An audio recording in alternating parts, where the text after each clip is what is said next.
Hello, good morning. Nandito po tayo sa New Leaf, Barangay Hugo Perez, 13 Martires, Cavite. Boundary lang po ito ng General Trias and 13. Ang ganda na look ng available unit natin, guys. Oh. Ayan. Ito po yung sample, sorry. Ito po yung sample. Ganito lang po lahat ang unit natin. So, yung amenities natin, ito po yung itsura ng amenities natin. Super laki niya, guys. Oh. Ayan. Ang ganda. Ang laki, ito po yung ating basketball court, ito po yung ating clubhouse. Ayan, may swimming pool din po tayo, guys, dito sa area na to. At ito din po yung ating playground. Ayan, meron tayong 2-story, nasa 2.9.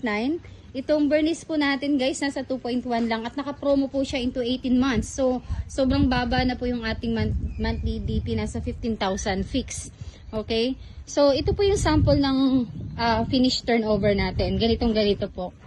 Ayan. Plain cement lang po siya, guys. Ayan. Plain cement. Provision of 1 bedroom. Pwede natin ipa-extend once na turnover na yung bahay. Ayan. Ayan. So, may space pa po pala tayo dito sa likod, no? Ayan. Ganito po yung magiging itsura niya. Ayan. So, ang available natin is 70 square meter. Mayroon tayong pailan-ilan, mga 80 square meter. So, pwede natin i-extend yung ating kitchen dito. Ayan. O kaya gawin nating service area. Pero ganito po siya ito. Turnover, malinis at bago.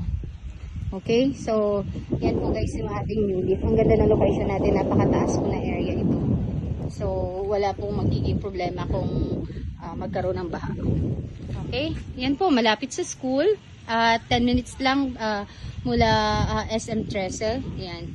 Malapit din po ito sa Philinvest West. Ayan, kung familiar kayo.